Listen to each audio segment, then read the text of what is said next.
Hello everyone, today we are going to study All Summer in a Day written by Ray Douglas Bradbury. He was an American fantasy, science fiction, horror and mystery fiction author. This section is very important. Learn this critical appreciation of the text. Let us read this very quickly. His short story All Summer in a Day is set on the planet Venus. The setting of the story, it is planet Venus and describes in vivid detail the day when the planet experiences sunshine, an event that occurs only once in 7 years. Quite unimaginable for us who live on Earth. The scene is set in a school where the teachers and children await the appearance of the sun. This is also the setting. The scene is set in a school where the teachers and children await the appearance of the sun. The story explores the darker side of human nature, of human psyche that is manifest, that is evident even in children as they pick on Margaret simply because they see her as different from them. Bradbury's tale ends on a note of hope as the children seem to feel shame and remorse for their thoughtlessness. Learn this for the themes. The story deals with themes of hope, longing, loss, bullying, cruelty, and the very notion of humanity.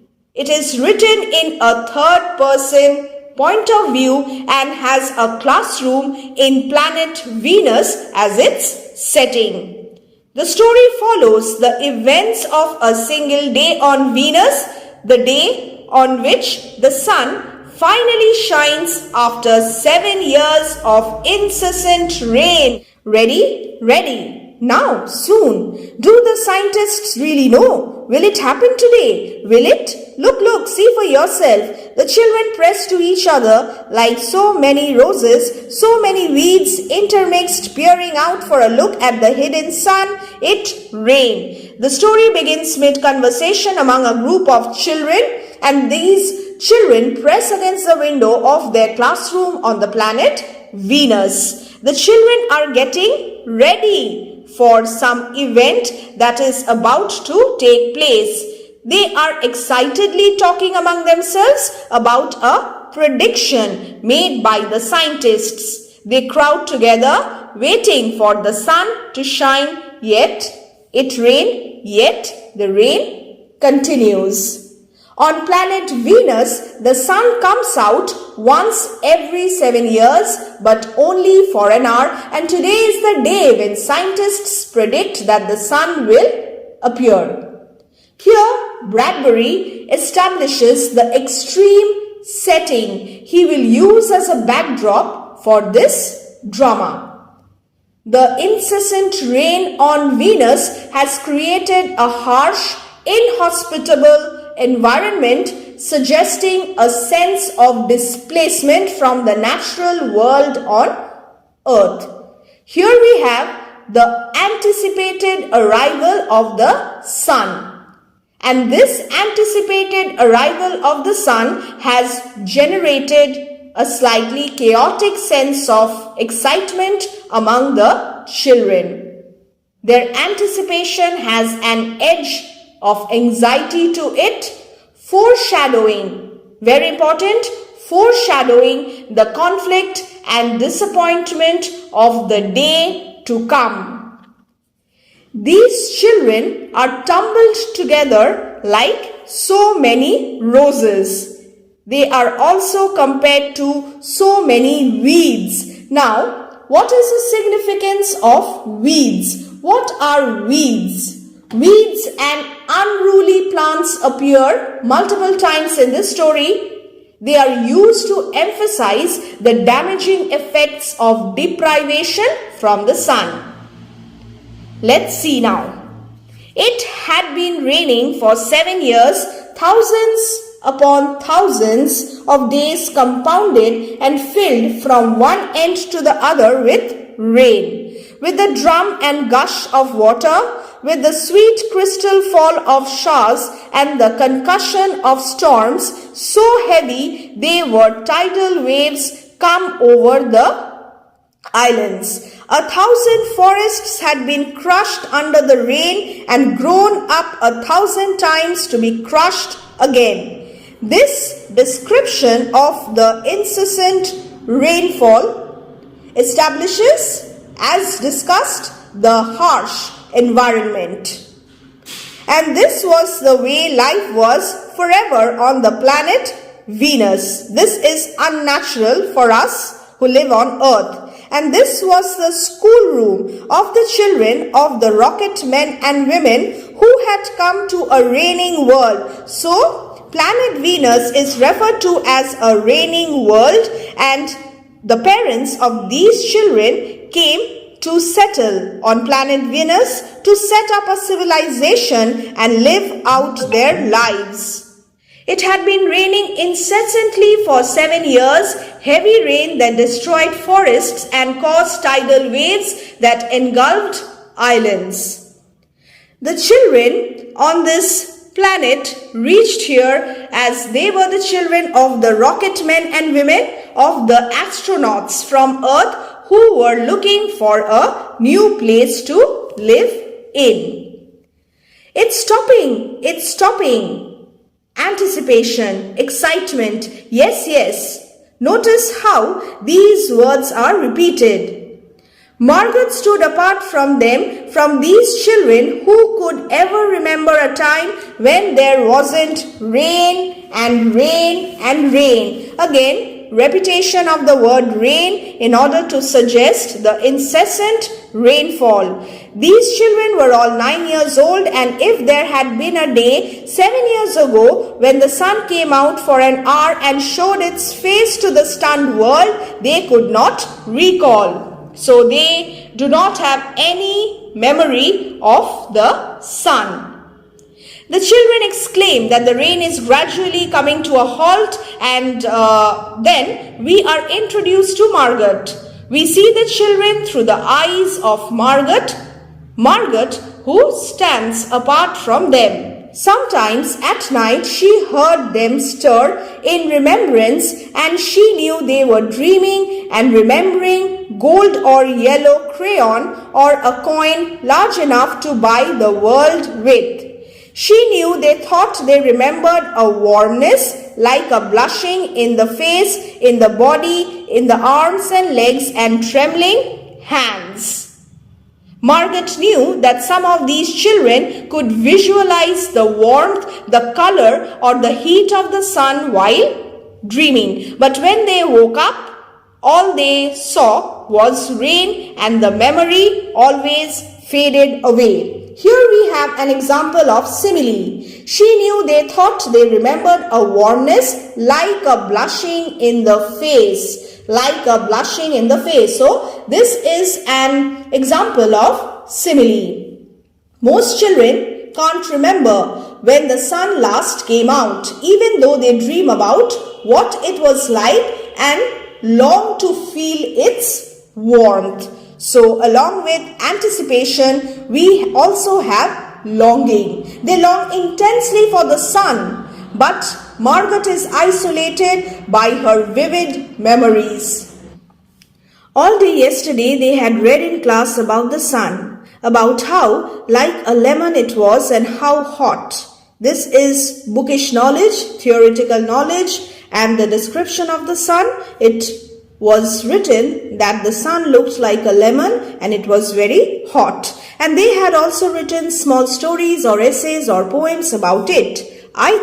Margaret thinks the sun is a flower that blooms for just 1 hour. That was Margaret's poem, read in a quiet voice in the still classroom while the rain was falling outside. "Oh, you didn't write that," protested one of the boys. When Margaret quietly read her poem, comparing the sun to a flower aloud to the class, another boy named William exclaimed that she did not actually write it, and the teacher scolded him. "I did," said Margaret. "I did." "William," said the teacher. Here we see that Margaret is simply participating in a class activity. But William's actions are motivated not by Margaret's actions, but by the fact that Margaret has special knowledge of the sun that allows her to write poems and share detailed memories. The children are jealous that Margaret has had such experiences. So we have the theme of jealousy here, theme of envy. But that was yesterday. Now the rain was slackening and the children were crushed in the great thick windows. They were waiting anxiously, pressing themselves against the window. Where's the teacher? She will be back. She had better hurry. We will miss it. They turned on themselves like a feverish wheel. Example of simile. Back in the classroom, the children are unsupervised because the teacher is not there and they wait feverishly by the window. They worry that their teacher won't return in time and that this will cause them to miss the sun. We will miss it. We will miss the sun. Here we see that anticipation for the sun has made the children anxious. The extent to which they have built up this day has made it impossible for them to enjoy the moment without also fearing what will happen if it does not meet their expectation. Margaret stood alone. We see Margaret standing away from them. She was a very frail girl, weak girl who looked as if she had been lost in the rain for years and the rain had washed out the blue from her eyes and the red from her mouth and the yellow from her hair. So this is the description of Margaret. Margaret continues to watch and listen to the rain by herself. She is very thin, pale, and looks like a person in a faded photograph. She is frail as if all of the color has been drained from her. She was an old photograph dusted from an album, whitened away, colorless, pale, and if she spoke at all her voice would be a ghost. Now she stood separate.